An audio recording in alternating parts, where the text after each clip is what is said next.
You can be as confident as you want. This game, it takes this 1 millimeter, 1 inch that can just change the whole fight.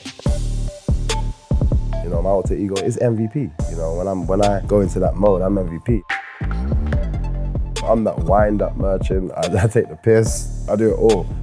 That face-off is the first battle. For me, I'm looking into their belief, their spirit. And I look at people's eyes and sometimes I'm like, I can see you don't believe in yourself. I've already won.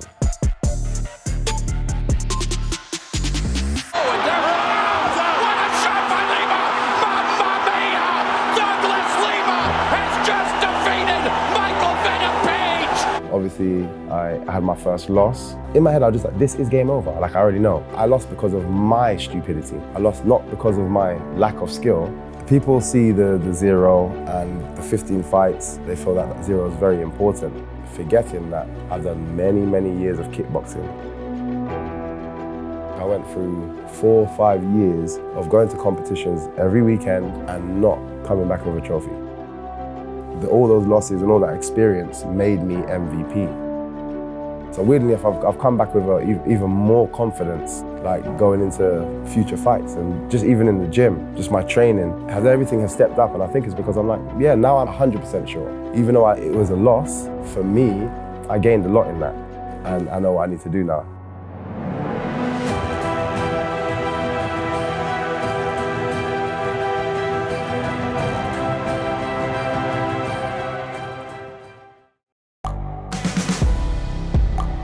The world is changing.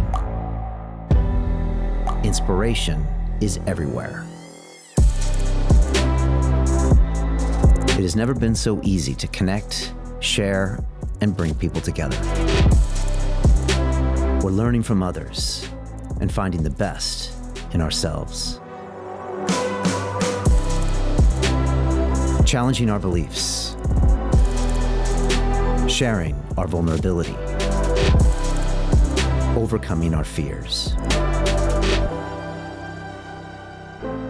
Transforming ourselves so we can transform the world. How far can we go? This is London Real. I am Brian Rose. My guest today is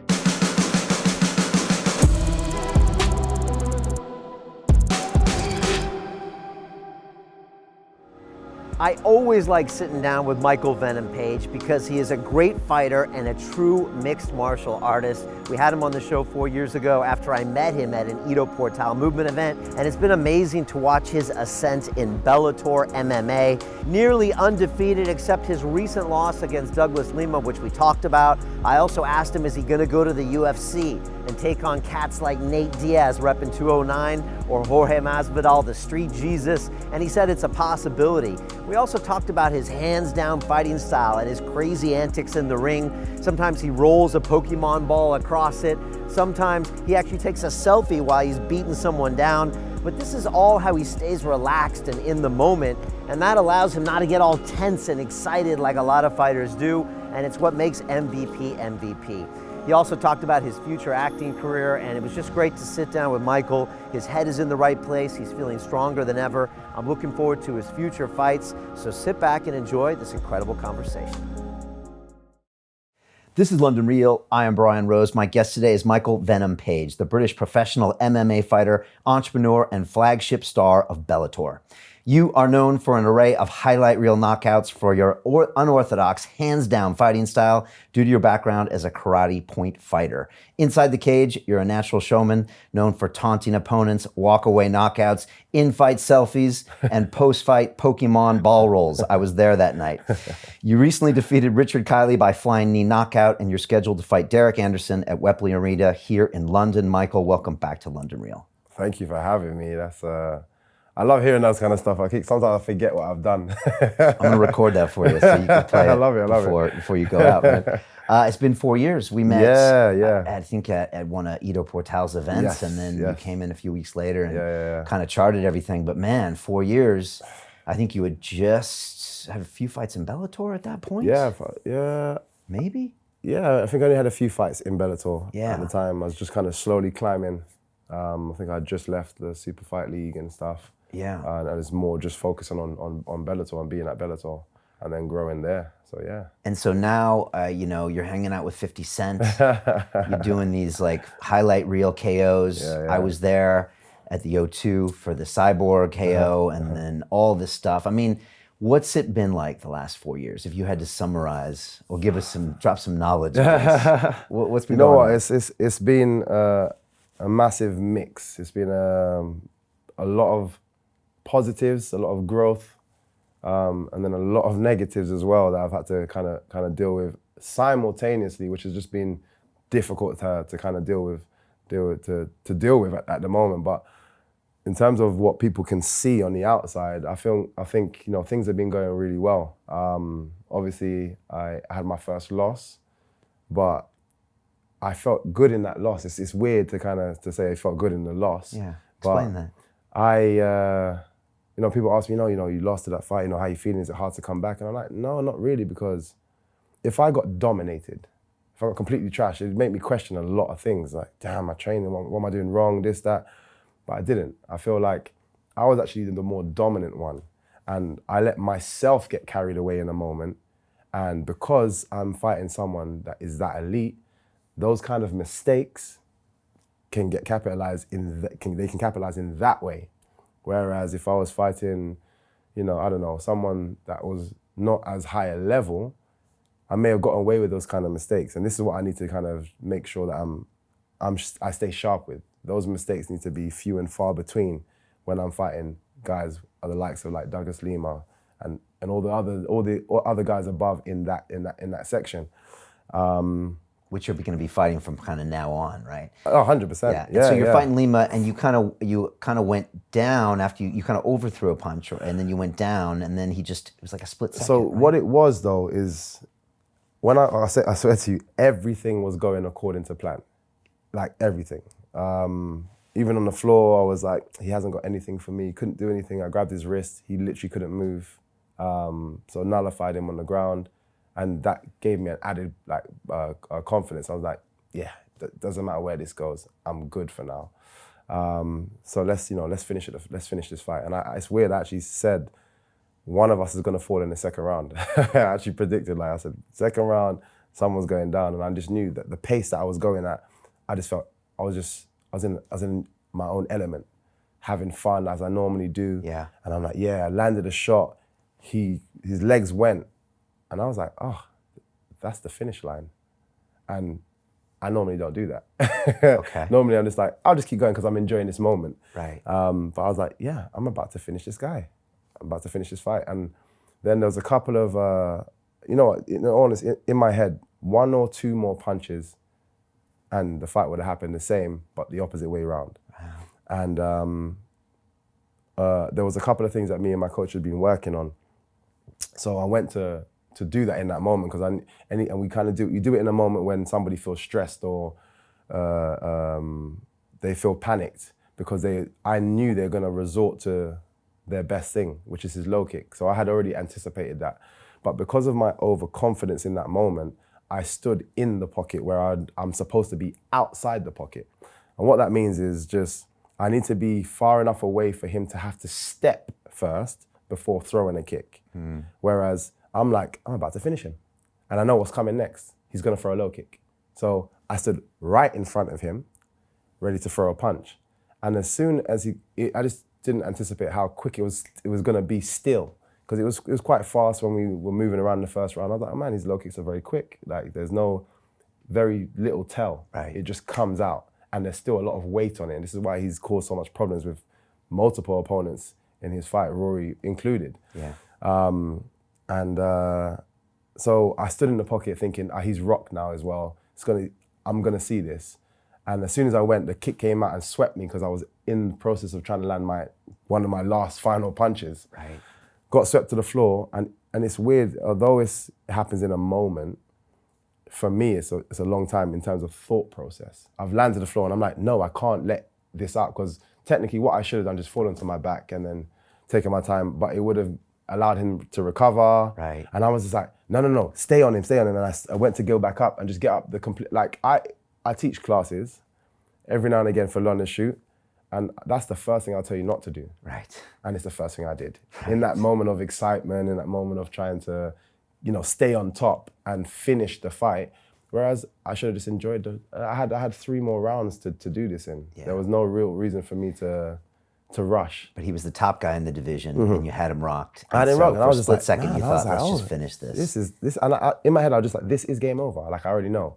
So when I look back on it, and people are like, you lost the fight, blah, blah, blah. I'm like, yeah, but I feel I lost because of my stupidity.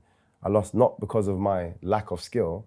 I know I'm as skillful, if not more skillful, than these people. Like, I'm sure of it now. So weirdly enough, I've come back with even more confidence, like going into future fights, and just even in the gym, just my training, everything has stepped up, and I think it's because I'm like, yeah, now I'm 100% sure. Even though it was a loss, for me, I gained a lot in that. Yeah. And how did it feel? Sometimes it's good to get that loss out of the way, I would think. But how did it feel? Did it sting? I saw you in the post-fight interview. You didn't actually seem too bothered. No. But I mean, what is it like to have that on your record, and then people say, for the first time ever, oh, Michael, I'm sorry. Because you're used to everyone saying, great job. And you get the emails and grandma calls, right?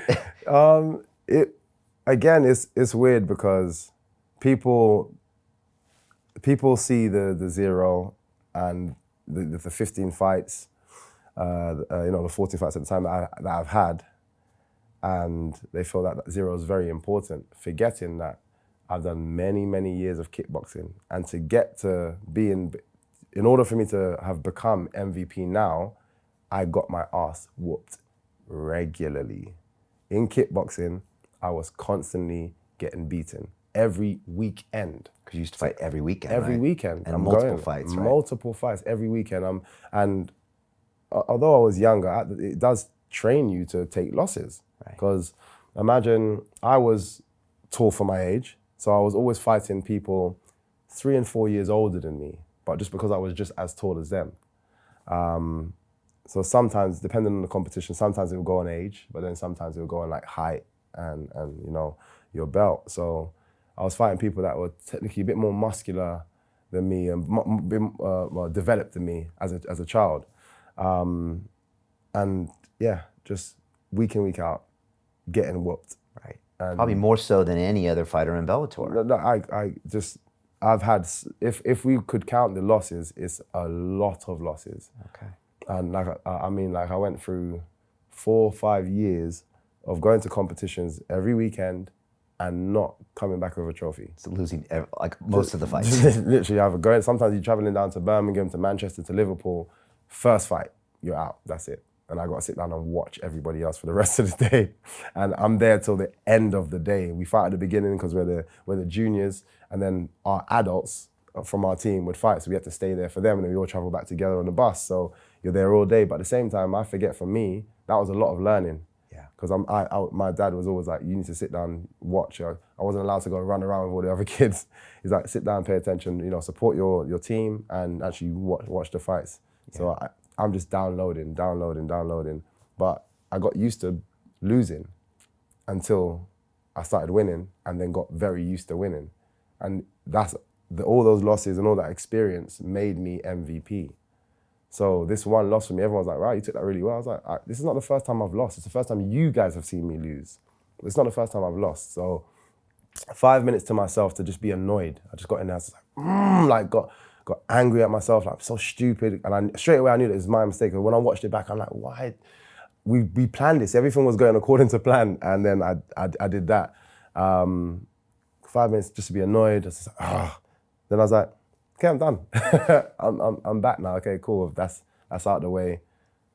And I know what I need to do now. Like, I was in the change room at the back, and like, yeah, trust me, I know. Yeah. When I come back, it's gonna be a problem. And normally you're not the guy that tries to finish fights. You usually let it happen, and then when it happens, it's that last one. Then you usually look at his trainer, you look at his wife, you look at the whole crowd while he falls over. It's a show. It's a show. Like, you're never the guy that's like, oh, I'm gonna punch you out and knock you out. And that's probably why you've been so successful, right? Yeah, exactly. So I don't get, I'm not emotionally driven during a fight. I'm genuinely just having fun. I'm doing what I know I'm good at, and I'm having fun with it. And it slows things down. It makes things, it allows you to be more relaxed. You don't stress your body out as much. Sometimes there's people that I know have trained for fights, let's say like white collar boxing, since their first experience, and they're like, I feel really fit in the gym. I said, it's gonna change when you're on show, and you can be tired as soon as you get into that ring. Just because the atmosphere, the stress that you're putting in yourself is like, I'm about to do this. You don't realize, but you're tensed already. And that's burning energy. Yeah. And the second, before you've even started, you're like, where's all this fitness that I've been doing? Where's that all gone? So, like, I know having that kind of tension can really mess you up. But so for me, being as relaxed as possible, you're never tense when you're having fun, you're laughing. Yeah. You're the most relaxed. So that's one of the reasons you do it. It's in your personality. It's in my personality, but it helps as well. And I've heard a lot of fighters, even top level UFC guys, that go in and then they're like, I don't know what happened. They have an adrenaline dump, and then all of a sudden they have no energy. 100%. These are guys at top of their game sometimes. Yeah. So, and if anyone's never watched MVP, go watch it, because you're having fun, you're sidestepping, you're dancing, sometimes you're messing with guys. It's like, it's a fun thing. Yeah. And you told me last time, you can hear their trainers. Everybody. You can see everybody in the thing, which just shows how aware you are. I think that's also, again, the freestyle kickboxing has trained me for a lot of things. One, the losses that we just spoke about. But also, you kind of have to be, it's quite tactical. It's like an extremely fast, very fast chess game. And so you kind of had to be aware of the person's coach on the other side. So if they're telling them to do something, you had to kind of keep that in mind as well as listen to your own coach. And it became, because you're in a fight, but it's stop-start. So you're in a fight, but then you have to pay attention to the referees, where they're positioned as well. Because sometimes I land a shot, because it's about scoring points. I land a shot, but there's two referees standing behind me, one in front. So they say no score, he scores. So I have to be like, I need to either pull him round so these guys can see the shot that I'm landing, or I have to change stance, or I have to land a different shot. And you have to be constantly like figuring things out while you're still in a fight.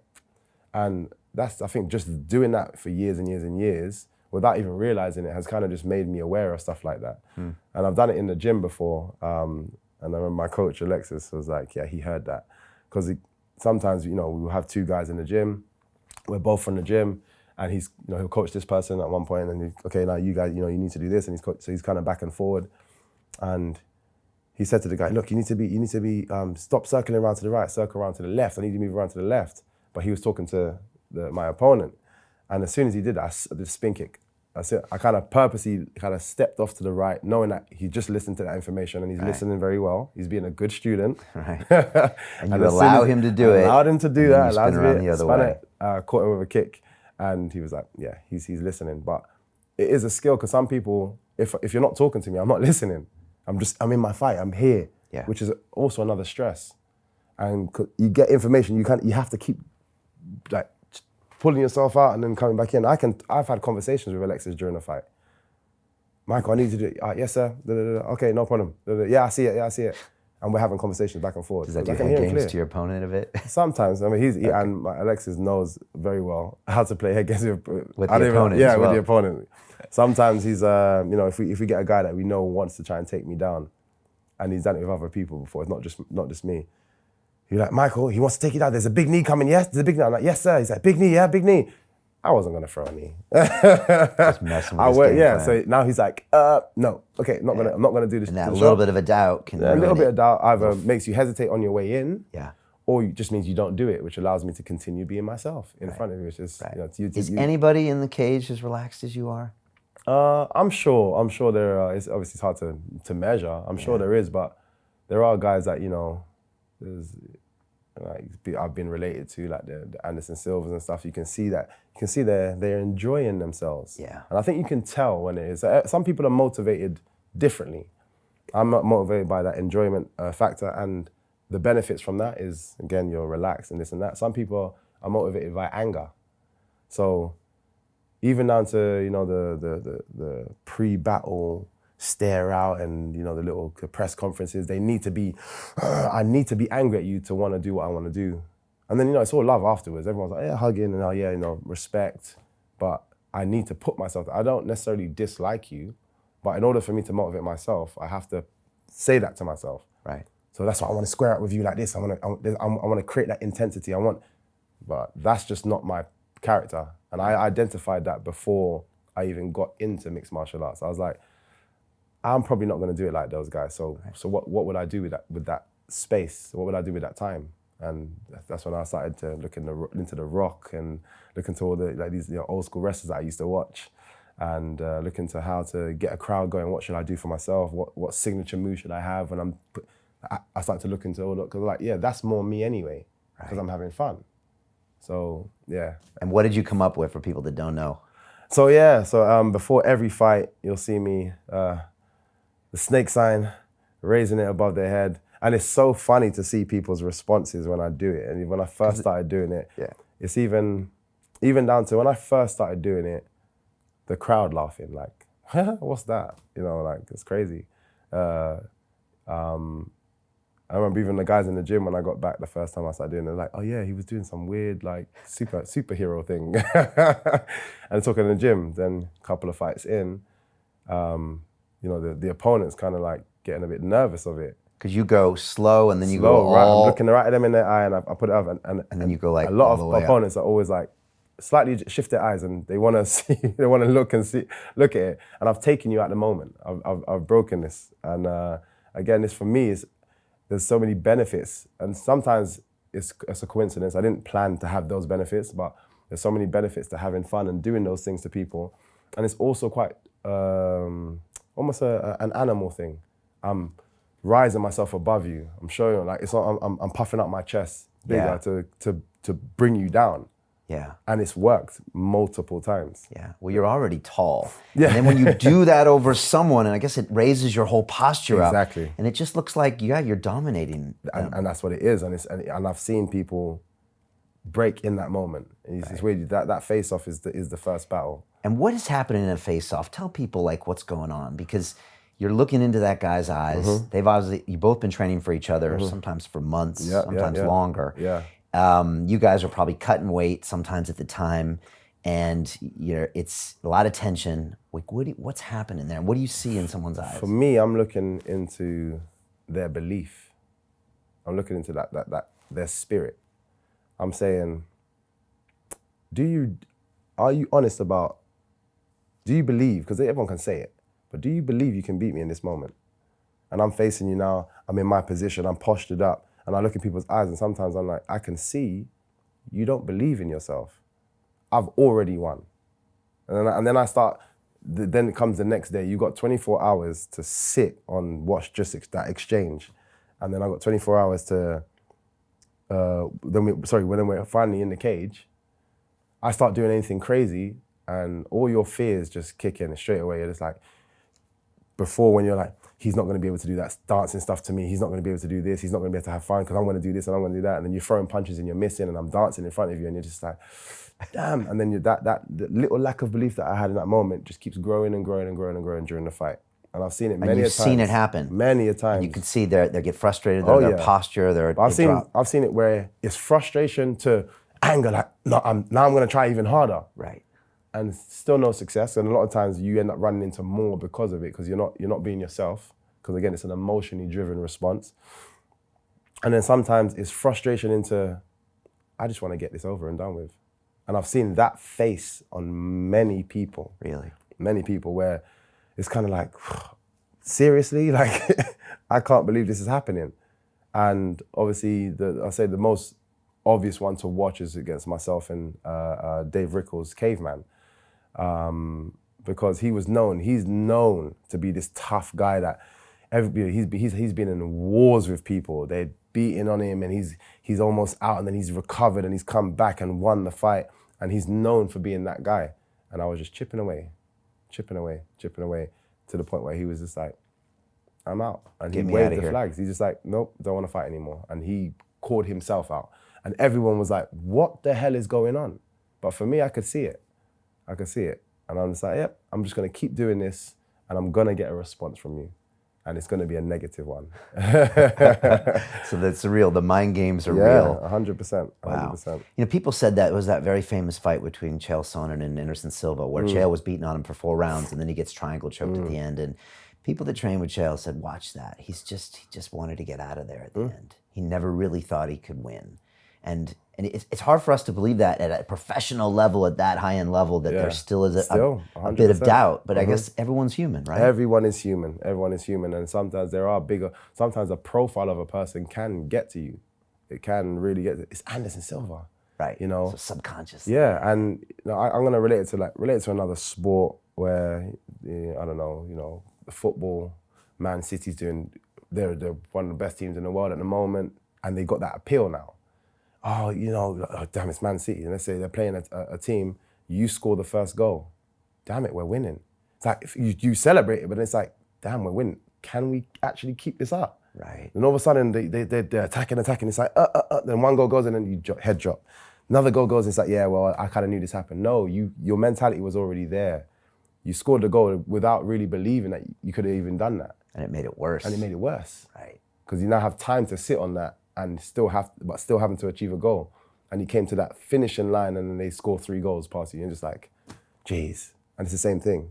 Charles Son is like, I'm at the finishing line, but can I really? Yeah. And then you go all the way back to that stuff, maybe as a kid, and being bullied, and all those things creep in. Everything does. Well, this is why I don't necessarily like to pay too much attention to people that I'm going to fight. And people sometimes, like, I get asked all the time, oh, do you watch your opponents? Nah, not really. I don't really watch them. I have a lot of faith in my coaches, a lot of faith in my coaches, and they're very detailed in when they're explaining about what my opponent can and can't do. They're very, very detailed. So I usually use that as the ground. Even my coach, like, have you watched him? I'm like, no. He's just like, just watch him though. So I usually just before the fight, I watch a video just to put a face to that profile. Right. Because sometimes I haven't seen them. This is slightly different because I was scheduled to fight Derek Anderson before, so I've seen a couple of clips, and I know his face, if you know what I mean. And then there's obviously certain people that, like the Douglas Lehmans, that you would have seen as I was growing anyway. I'm building myself up. So certain people I already have a face to, but he just wants me to see it.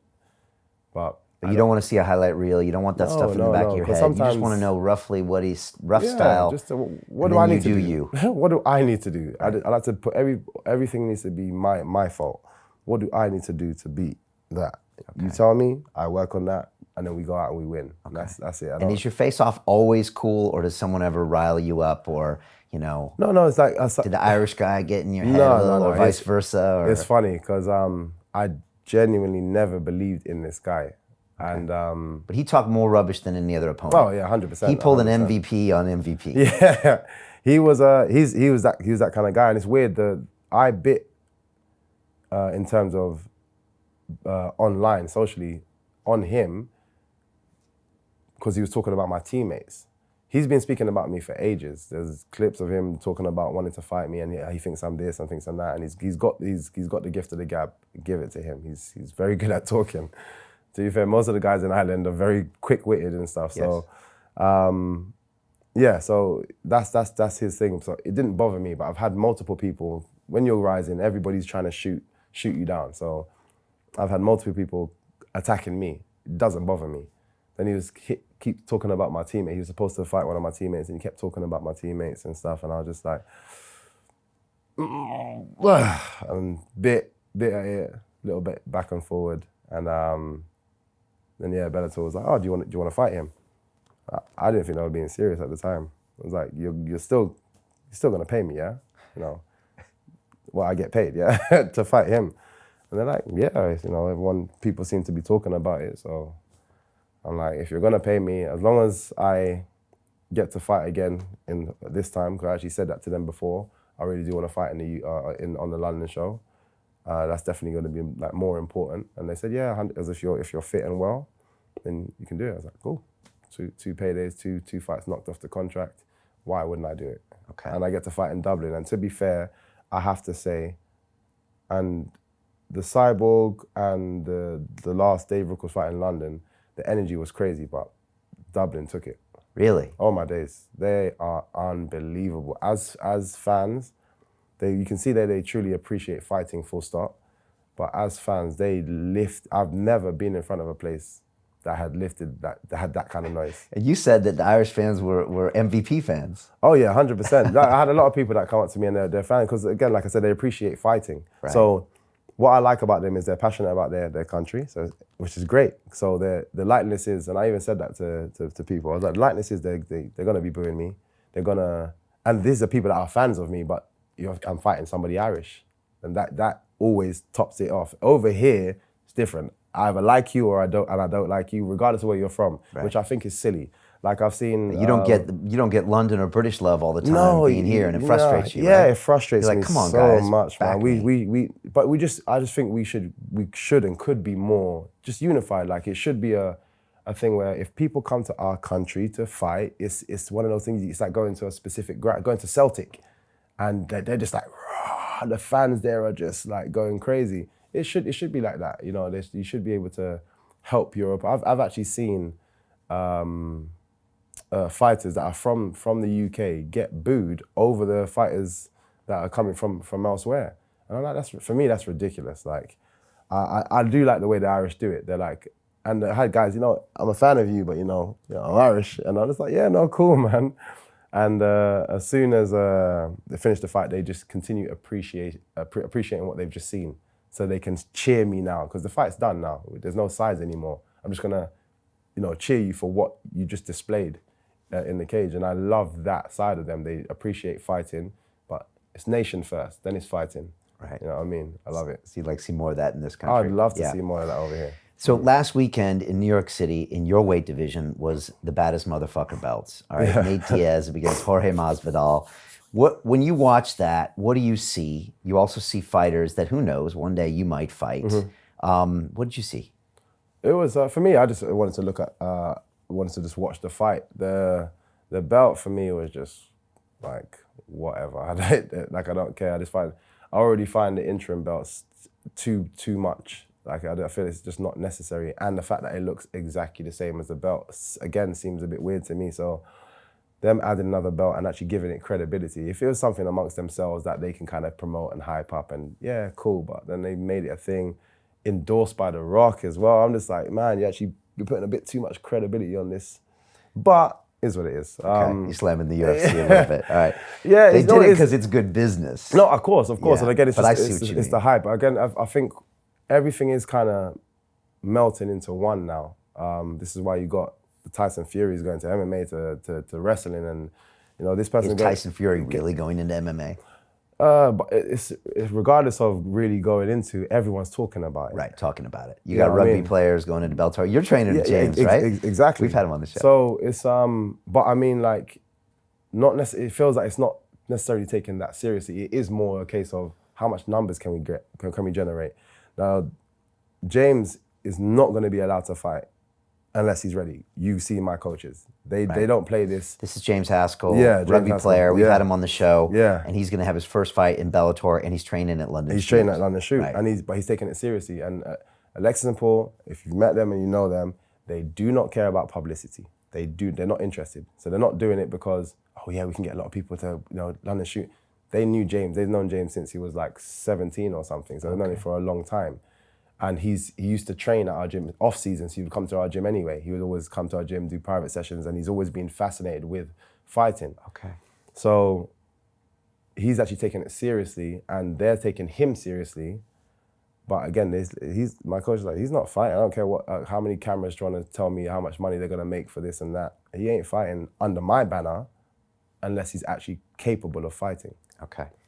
Let's quickly talk about Alexis and Paul, founders of London Shoot Fight. Yeah. I actually met both of those guys back in, I don't know when it was, 05 or 06, when there was no MMA game, very little MMA game in the UK. But those guys had been training people since what, the 90s? Yeah. I mean, they've dedicated their whole life to martial arts. So when they tell me about their story, they literally used to. They've done it all, but just it's a case of who's good in martial arts. Let's go live there. Like they live in Japan just to go and train under a specific person, and they've gone over here just to go and train under a specific person. Jiu-jitsu black belt, Olympic wrestling pedigree, Olympic lifting, boxing. Like they've just gone through Aikido. they're just fans of martial arts. And then they were like, then they found, started hearing about all this, the mixed martial arts. And I can't remember who it was that they were doing work with. And then they were like, let's just start our own thing. And one thing about them both is what I like, and it's something that's, I try to keep myself, is just remain a student. They are amazing coaches, and I really wished that they actually publicizing themselves to a degree, because I just feel like everybody should know them. Because they're just amazing characters, amazing people, but I just feel like more people should know about them. They're just great at what they do. They're scientists. But they're very quiet guys. They literally don't like, they hate even hearing about other coaches doing book tours and doing this and doing that. They hate it. It's like you said, anytime I had cameras coming in the gym, they're like, yeah, you're not filming me. It's about him. It's fine. It's about him. Yeah. They don't like it. But they're really good and super old school, and one of the only gyms in London, like we were talking earlier, it was like London Shoot Fight was here, and there was like nothing else. And not only were they the only one, but they were really good. And Paul has a sick wrestling background, which you don't find in the UK. I think he was wrestling for the Olympic team. And then Alexi, and I used to kind of just stumble over there. It was really scary going over there. I used to be kind of intimidated. And they trained Lee Murray, which is one of the first British guys to fight in the UFC, who actually went in and had a submission win, even though he was an amazing striker. And I trained with Paul a little bit, and then he threw me in for a sparring session one time, and I actually broke my arm in one of my sparring sessions, and it was nothing against him. I didn't know it was broke for like 3 months, so I got this cool plate here. But look, it was always massive respect. But again, a lot of people hadn't heard about those guys or London Shoot because they weren't into self-promotion.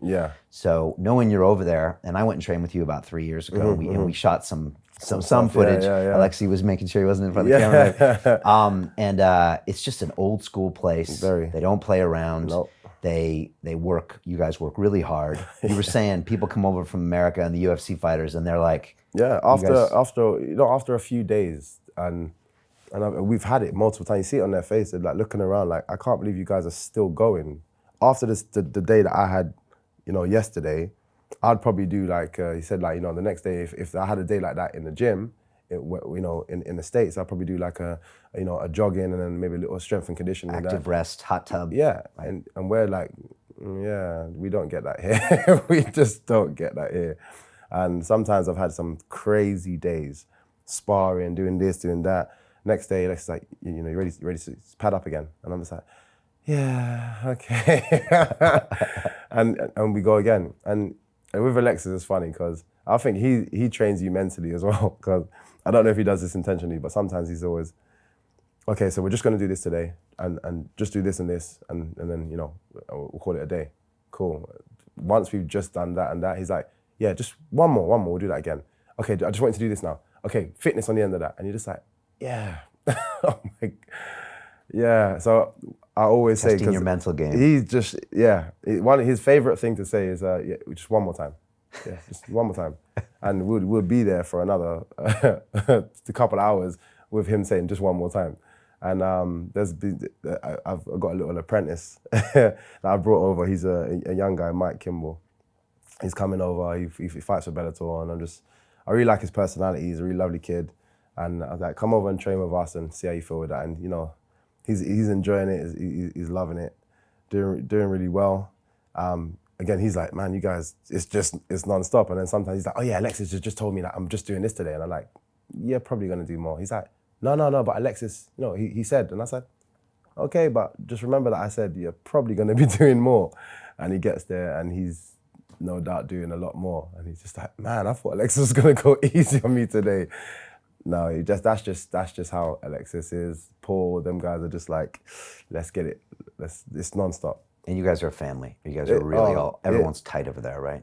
Like it's weird. The video I posted, I was like, if I bring that special girl to come home and visit my family, this is what she'd see. And it was just all of us in the gym, fighting, sparring, and they are my family. This is why, like I said, I can take a lot of stuff for myself, so people can say what they want. But when it's them guys, I'm like, just get protective, and we're all like that of each other. And obviously, my success for me is to do with, a lot of it is them. Obviously, I came in with a certain standard of kickboxing, but that transition. If I went with the wrong person, I wouldn't be who I am today. I'd be that guy that's had like a couple of good fights, a couple of bad fights, a couple of spectacular things, but no one really remember anything. They've coached and managed me very well, but they also just have my back, and it does mean a lot. I love them to bits. So, and I'll do anything for them if they needed help for anything. They truly, well and truly have my back, and I'd like to say that I have theirs as well. But it's just such a nice place to be. It is really, the guys in there, and it's to do with, because I've been to gyms where it can be a bit cliquey. You know, there's a couple of the top level guys, and a couple of these up and comings, and the newbies over here, and then the coaches over. And even with the coaches, sometimes you got like coaches that don't like this coach and this, and I've been to gyms and I'm just like, this just seems messy. Too many head games. It's just, but then these guys, there's two egos in the gym, it's the coaches. And they, for me, they're like yin and yang. So I'd just say there's one ego in the gym, and that's both of those. Nobody else is allowed to even remote. You'll be figured out very quickly if you even try to come in with and puff out your chest for a second. So everybody else is like, cool, we'll leave it to them. You get a beat down somehow if that happens. Oh no, it's happened a few times, but there's people that's come in, with a bit of attitude, and they learn very quickly. It's just that type of gym. I once knew a kid like 10 years ago, and he's like, I'm going to train at London Shoot Fight. And without even thinking, the only thing that came to my mouth was, bring your mouthpiece. That's all I said, bring your mouthpiece. But you get guys that kind of come in, like even when I've come from the kickboxing world, 10 times world champion in the kickboxing, I've gone into this gym, I'm not trying to promote myself, let me just go and do classes. That's it. I'm literally going to go in there, do the classes, and see how I get on, because I don't know how well I'd actually going to do in the mixed martial arts world. And once they kind of found me out, like, oh, you obviously got a background, and okay, let's start working. I just kind of went from there. But I've seen guys come into the gym like, I'm this champion, and I've won this and I've won that. I want to fight. It's like, okay, and they usually like, cool, good on you and what you've done and what you've achieved. Start the classes first. We'll have a look at you, and see. I want to fight somebody, and they're just like, okay, you said it. Like, Michael. Seriously, I get the call. Michael's like, and this is why you have to just be ready to spar. I could have had a crazy sparring day the day before. We're not necessarily supposed to spar. You can spar any day in that gym, but we have set days that we would normally spar. So we've done it. Have a sparring day. Next day, I'm doing technical work. Some guy walks in, running his mouth. Lex is like, deal with that. And he said he said it to me at the beginning when I first came in. He said, if somebody comes in here and one of you guys don't deal with him, I'll kick off my shoes in the end. But I don't expect anybody to get to me. And that's how it's been. There's been one guy that came in, amazing wrestling pedigree. So Alexis sent a couple of the wrestlers at him, and he was just awkward as hell, just giving people problems. And Alexis was like, shoes off, boom, slamming him, just wrestling. Just murdered him, wrestling. And now the guy works for us. He's now one of the coaches at the gym, and he's amazing. So, but that's just how our gym is. Yeah, it's old school too. I've been to the new one, but it was old school. Yeah, it's still the same. It's just the same people. Yeah, it's rough. I guess the gym tells you about the people. It's like, it's 100%. All about the work. It's all about the attitude. It's not about the glamour and the glitz. And it's not. It's not. It really isn't. I can't think of a gym in America that seems that tight knit as you guys. I haven't been over. I've only been to one, and I didn't get to see a lot. So I'll never judge on it based on the thing. I just know what I have. Yeah. And what I have for me just feels very unique. It does feel very unique. It's a solid place. Well, I was there with you, I think like 3 years ago when we did that training. And man, you taught me a lot of that hands down stuff. And it was eye-opening for me because I was taught real classic, Thai boxing stance. And when you showed me that hands down side to side, I still play around with the gym with that. You spent an hour with me. Yeah. And that literally locked in my brain. And I'm trying that back and forth stuff. And now I understand why you do the hands down stuff. There's this guy on YouTube that's been talking some shit about me, a YouTuber. And so next year, I might have to go into the cage and sort him out. Let's make it happen. All right, you got my back? Come on, I'll definitely got your back. Man. Definitely got your back. Let's make it happen. All right, Tai Lopez, I'm coming for you, and I got MVP with me. So, no, that'd be super cool, man. I got to get one done before I'm 50. Yeah, right? man. I've always dreamed of it. That'll be good. That'll be great. Yeah. So you did more like an MMA thing? I think it's got to be MMA because like I trained jiu-jitsu before. And I've always loved it. When 10 years ago, I couldn't get around the fear of it, you know? I think I was just too scared. But now, I'm not saying I won't get hurt, but I think I can get my head around the fear. Because I know whatever happens in that 5 to 15 minutes, like I know that I'll be okay. Yeah. So now I know I can mentally get in there. It's funny, I say to someone, I can't remember who was asking that, what does it feel like, you know, like, because same kind of thing, they got the natural fears about the MMA. And like the worst thing is you wake up and don't remember what happened anyway. Perfect, right? So it's fine. Yeah, perfect, right? You know, people ask me a lot of times about like plant medicines and ayahuasca, and our next movie's about that. And I'm like, look, for 3 hours, it's very difficult emotionally and physically. But after that, you're alive and everything's fine. So, I could never do that. I'm like, well, yeah, of course you could. And I think people just build things up more in their head. Right. So then when they actually experience it, they're like, oh, actually, it was nowhere near that as bad as I thought it was. Yeah. So yeah, a lot of times you are your own worst enemy. And I would have a tendency to go in and do what you described earlier, be like, okay, okay, Michael, it's really serious. I'm gonna go in and stick to the game plan, and you're gonna be like, no, Brian, I want you to have fun and dance and do the walk away knockout, just like I taught you. So, but it's usually on the night. A lot of times you could be doing everything right in the gym. On the night you start to think, oh man, my family here, you know, my family's watching. Yeah, right. You know, my parents are down, you know, my friends have all come out to this. I can't let them down. And as you're saying it to yourself, you're getting more and more tense. And for some people, and I always say to any of the fighters, I'm like, please just, whatever you do, don't fight for money. Just don't fight for money. Be good at what you do, the money will come. Do not fight for money, because that's another stress you're gonna put yourself on. Because a lot of the way people in the MMA get paid, especially at the earlier stages, is you get paid to show up and you get paid to win. Right. You see what I mean? And that messes with people's heads. That messes with people, because you're already spending the money that you have to win. So you're like, yeah, I'm you know, let's say you're getting 5K to show up, you're getting 5K to win the fight. You're like, okay, so you know, 10K, I'm gonna need I can get this done with 10K, and I can do this, I can pay off that, and pay off this, and I can do that, and then I can help, and then we can go on a holiday. Oh damn, I need to win. No, that's again, you're already stressing yourself out, and I've seen multiple fighters do that. It's like, yeah, so I'm, you know, this next fight I'm gonna earn this, and I can do it. I'm like, why are you talking to me about your pay? That's weird. You're already you're already in the already wrongs. gonna lose. It's already, and you might get past this hurdle. Then you're gonna do it again, and the money goes up a little bit, but it's even more. It means a little bit more to you this next time. It's more money. It's more money, and now you know you're spending on the next car you got, and you shouldn't do any of that. You know, that's just separate. Once you have it, do what you want to do with it. But until then, it's just focus on the experience and just be happy, enjoying that experience. I remember my friend telling me, yeah, man, if I was to win the lottery, you know, you don't have to fight no more, you don't have to do this. And we're just all like, as our friends. So I was like, I'd still fight. He's like, why? I'm like, because I enjoy fighting. I'm not fighting to get paid. I didn't know I was gonna get paid when I started. So why would I choose this? I would have gone and worked somewhere else. It would have been a lot easier.